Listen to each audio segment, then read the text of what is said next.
क्या आप नीज पेन से सफ़र कर रहे हो? अगर यस तो ये पूरा ब्लॉग सिर्फ आपके लिए है।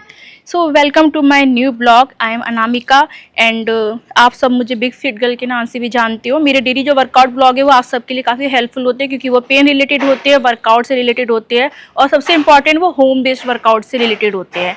सो इसी तरीके से एक और जो न्यू ब्लॉग है वो मैं आज आपके लिए लेकर आई हूँ जो कि है नीज पेन के ऊपर। ओके, सो अगर आपके किसी भी रीज़न से आपकी नीज़ में इंजरी आ चुकी है और आप ना वर्कआउट छोड़ चुके हैं या फिर आपको लगता है कि आप शायद मैं वर्कआउट कर ही नहीं सकती हूँ इस इंजरी की वजह से, तो देखो ऐसा नहीं है। नीज़ इंजरी को रिकवर करने के लिए बहुत सारे वर्कआउट होते हैं जो आप कर सकते हो और होम बेस्ड होते हैं। ओके, घर पे करो, आप अपनी इंजरी को रिकवर करो। जैसे ही आपकी इंजरी रिकवर होती है उसके बाद आप वर्कआउट नॉर्मल स्टार्ट कर सकते हो। सो इस पूरे ब्लॉग में आपको मैं बताऊंगी कि किस तरीके से आपको कौन सी एक्सरसाइज करनी है जो आपकी नीज फ्रेंडली वर्कआउट होंगे, जिस वजह और इन वर्कआउट से आपकी नीज पर कोई भी एक्स्ट्रा प्रेशर नहीं आएगा और आप आराम से अपना वर्कआउट कर सकते हो। ओके, सो जो एक्सरसाइज होंगी वार्म अप से शुरू होगी और एक्सरसाइजेस के साथ साथ इसको कुछ फिनिशर सेट्स के साथ ख़त्म करेंगे। सो पूरा जो वर्कआउट है वो होम बेस्ड है, यानी कि पूरा आपको घर पे करना है, जिम आपको नहीं जाना है। घर पर ही आपको अपनी इंजरी को सबसे पहले रिकवर करना है, उसके साथ ये सारी एक्सरसाइजेस आपको करनी है और इसके अलावा आपको कोई भी एक्स्ट्रा एक्सरसाइजेस नहीं करनी है। ओके, ये पूरा ब्लॉग आपको फॉलो करना है। इसके लिए अगर कोई भी कंफ्यूजन हो रहा है तो आपको जो चार्ट दिख रहा है उसका आप स्क्रीनशॉट ले लो ताकि जब भी आप अपना वर्कआउट करने बैठो तो आप उसको आराम से कर पाओ। ओके, सो पूरा ब्लॉग ध्यान से देखना किस तरीके से मैंने एक्सरसाइज बताई है और सबसे इंपॉर्टेंट फॉर्म किस तरीके से आपको रखनी है, क्योंकि फॉर्म बहुत इंपॉर्टेंट है। गलत फॉर्म नहीं होनी चाहिए, अदरवाइज नीज पे प्रेशर पड़ सकता है। ओके, सो बिना किसी तरीके पूरे ब्लॉग को स्टार्ट करते हैं। सो स्टार्ट करते हैं ब्लॉग। ओके, सो फर्स्ट हम स्टार्ट करेंगे वार्म अप से। आज मैं 2 वार्म अप आपको बताऊंगी जो आपकी नीज के लिए काफ़ी सेफ है और आप इसको घर पे आराम से कर सकते हो। Okay, so first warm up के लिए क्या करना है, आपको एक लेग को ऊपर की तरफ लिफ्ट करना है, नीज को फोल्ड नहीं करना है, सिर्फ इतना ही रहना चाहिए। यहाँ से आपको हिप्स को राउंड सर्कल में मूव करते हुए अपने लेग को एक सर्कल की मोशन में लेकर के आना है और एक हाथ से आपको सपोर्ट लेना है वॉल का ताकि नीज पर कोई भी एक्स्ट्रा प्रेशर ना पड़े। सेम आपको दूसरी साइड से भी करना है। ओके, इस साइड आ जाती हूँ।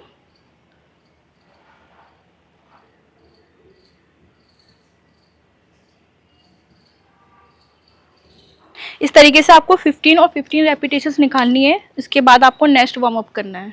अब हम करेंगे नेक्स्ट वार्म अप। ओके, सो ये वाला जो वार्म अप है आपका, इसके लिए आपको क्या करना है, एक लेग को आगे की तरफ ले जाना है, लेग और नीज को आपको बेंड नहीं करना है और एक हैंड से सपोर्ट लेना है। सपोर्ट बहुत इंपॉर्टेंट है।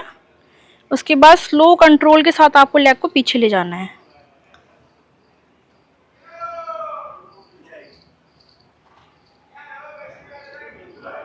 ओके, सो इस तरीके से आपको 15 रैप्स इस साइड करनी है, 15 ही आपके अपोजिट साइड रहेंगे।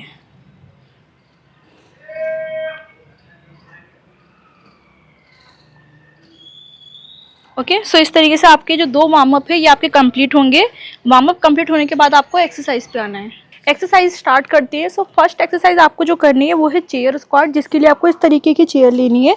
ओके, एंड सबसे पहले आपको अपने बॉडी वेट से प्रैक्टिस करनी है। ओके, सो बैंड हम साइड में रख देते हैं। इसके लिए आपको क्या करना है, दोनों लेग को ओपन करना है अपने शोल्डर से आउटसाइड में। ओके, और फीट आपकी आउटसाइड रहनी चाहिए। इस तरीके से आपको सबसे पहले कंट्रोल रखना है एंड सपोर्ट लेना है एक हैंड से वॉल का। ओके, सो नीज पर कोई एक्स्ट्रा प्रेशर नहीं डालना है, सिर्फ आपको हिप से पीछे की तरफ अपनी बॉडी को लिफ्ट करना है और चेयर पे बैठना है। ओके, इस तरीके से कंट्रोल के साथ आपको उठना है। ओके, सो इस तरीके से नहीं होना चाहिए कि आप जो है चेयर के काफ़ी क्लोज हो और फिर आप बैठो। अगर आप इस तरीके से बैठोगे तो आपकी नीज पे एक्स्ट्रा प्रेशर आएगा। आपको थोड़ा आगे की तरफ जाना है एंड उसके बाद आपको वॉल से सपोर्ट लेके बैठने की प्रैक्टिस करनी है। ओके, इस तरीके से जब आप ये इजीली कर लोगे उसके बाद आपको बैंड का यूज़ करना है। जब आप इसको इजीली कर लोगे उसके बाद अपने लेवल को बढ़ाना है, यानी कि आपको 4 से 5 दिन तक इसी पे प्रैक्टिस करनी है। जब आप इजीली इस तरीके से चेयर से बैठ के उठ सकते हो तो आपको एक बैंड लेना है, अपनी नी से अबव होल्ड करना है। ओके, और सेम फॉर्म को रिपीट करना है। इसमें क्या होगा कि थोड़ा रेजिस्टेंस इंक्रीज होगा एंड थोड़ा सा जो लेवल है वो हार्ड हो जाएगा। ओके, सेम फॉर्म रखनी है आपको।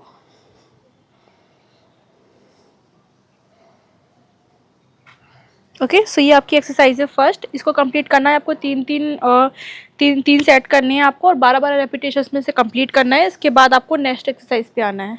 अब आपको नेक्स्ट एक्सरसाइज पे आना है। इसके लिए आपको इससे पहले जो वाला जो बैंड था वो था लाइट लेवल का, और आपको लेना है अब मीडियम लेवल का। ओके, सो इसके लिए आपको नीज से अबव होल्ड करना है बैंड को।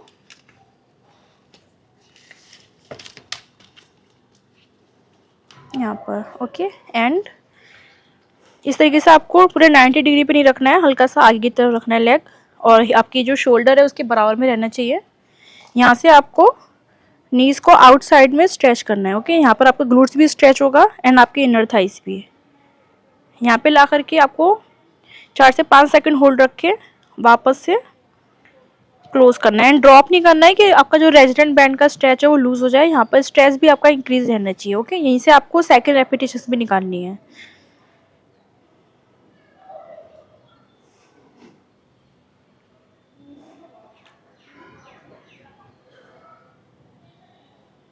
ओके, सो इस तरीके से आपको ये वर्कआउट कंप्लीट करना है। 12-12 रेप्स करने हैं और 3 सेट करने हैं इसके आपको। इसके बाद आपको नेक्स्ट एक्सरसाइज पे आना है। अब हम करेंगे नेक्स्ट एक्सरसाइज। सो इसके लिए भी आपको क्या करना है, मीडियम लेवल का बैंड लेना है और नी से अबव ही होल्ड करना है। ओके, सो एक लेग आपका 90 डिग्री पे रहेगा, एक को आपको बाहर की तरफ निकालना है एंड यहाँ से आपको अंदर की तरफ लाना है। एंड ध्यान रखना है लूज नहीं रहना चाहिए, इतना रखना है आपको कि स्ट्रेच इंक्रीज रहे बैंड का। यहाँ से आपको लेग को ऊपर की तरफ लिफ्ट करना है। अगर प्रॉब्लम हो रही है तो आप वॉल का सपोर्ट ले सकते हो। एंड अगेन आपको स्टार्टिंग फॉर्म में लाना है। यहाँ पर ला करके आपके काफ्स को स्क्वीज, क्वाड्स को आपको स्क्वीज करना है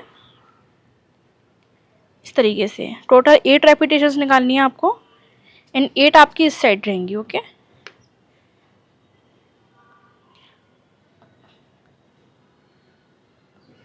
जब आपका ये हो जाएगा उसके बाद आपको, जब आप इजीली कर पाओगे उसके बाद आपको लेवल को बढ़ाना है, जिसके लिए आपको एक डंबल लेना है। इसके लिए आपको बहुत ही लाइट लेवल से डंबल स्टार्ट करना है, यानी कि 1 kg से स्टार्ट करना है। उसके बाद आपको वेट धीरे धीरे इंक्रीज करना है, लेकिन स्टार्टिंग आपको बहुत ही लाइट से करनी है। ओके, सो वॉल का सपोर्ट लेना है, चेयर का सपोर्ट लेना है एंड डंबल को फीट पे होल्ड करना है।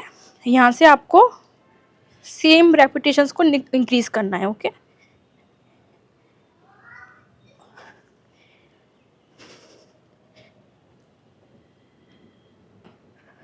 एट रेप्स निकालने हैं आपको एंड जो बैंड का स्ट्रेच है वो भी आपका इंक्रीज रहना चाहिए। 8 के 3 सेट करने हैं और ये आपको करना है नेक्स्ट वीक से, यानी कि 4 to 5 डेज तक आपको इसी पे प्रैक्टिस करनी है बैंड से। जब आपका ये इजीली हो जाएगा उसके बाद आपको डंबल पे आना है। ओके, सो इस तरीके से आपकी वाली एक्सरसाइज कंप्लीट होगी। इसके आपको 3 सेट करने हैं, फिर आपको नेक्स्ट एक्सरसाइज पे आना है। अब हम करेंगे लास्ट एक्सरसाइज। सो इसके लिए आपको बैंड लेना है और फीट पे इस तरीके से होल्ड करना है।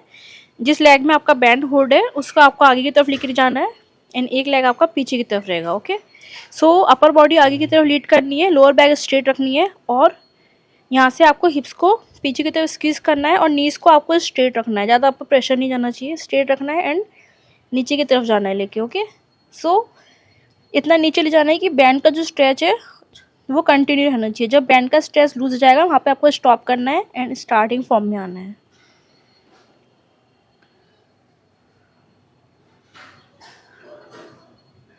सेम आपको इस साइड से भी करना है। ओके,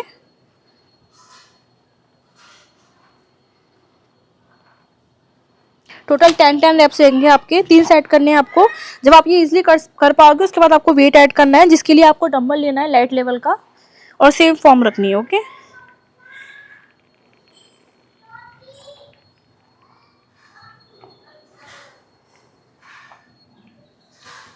इस तरीके से आपका ये इंक्रीज होगा वेट, और वेट आपको ऐसे ही सेम इंक्रीज करना है 4 to 5 डेज के बाद, जब आप इसमें आराम से कर पाओगे। ओके, सो इस तरीके से आपकी 4 एक्सरसाइजेज है जो कि बहुत ही अच्छी होम बेस्ड है। आपकी नीज पे कोई इस पर एक्स्ट्रा प्रेशर नहीं आएगा, इसको आपको इस तरीके से ही कंप्लीट करना है। सबसे इंपॉर्टेंट चीज़ कि आपको सारी workout slow and control movement में करने, क्योंकि इस समय आपकी नीज में इंजरी है और आपको खास ध्यान रखना है अपनी नीज का। ओके, उस पर बिल्कुल भी प्रेशर नहीं आना चाहिए। और अगर फिर भी कोई कन्फ्यूजन होता है आपको और नीज इंजरी को लेकर के, तो आप मुझे डायरेक्ट कनेक्ट कर सकती हो मेरे इंस्टाग्राम प्रोफाइल पे दिए गए लिंक के थ्रू, जिसमें मेरे प्लान्स में आपको बहुत ही अच्छी रिकवरी भी मिलेगी और आप जेंटल स्ट्रेंथ पे वापस आ जाओगे। ओके, सो अगर आपने इससे पहले वाला वीडियो मिस किया है मेरा वर्कआउट का, तो आप जो वीडियो शो हो रहा है स्क्रीन पर उस पर क्लिक करें, डायरेक्टली आप उस पर पहुंच जाओगे, क्योंकि वो भी काफ़ी इन्फॉर्मेटिव है। एंड आने वाले वीडियोज़ के लिए आप मुझे सब्सक्राइब कर लेना, क्योंकि मेरे जो वर्कआउट होते हैं वो होम बेस्ड होते हैं। आपकी जो प्रॉब्लम है आपकी लाइफ में, चाहे किसी भी तरीके का पेन हो या आपके बॉडी गोल्स हो, उससे रिलेटेड होते हैं, इसलिए जरूर सब्सक्राइब कर लेना। मिलती हूँ आपसे एक और न्यू ब्लॉग में एक और न्यू इन्फॉर्मेटिव टॉपिक के साथ। Thank you.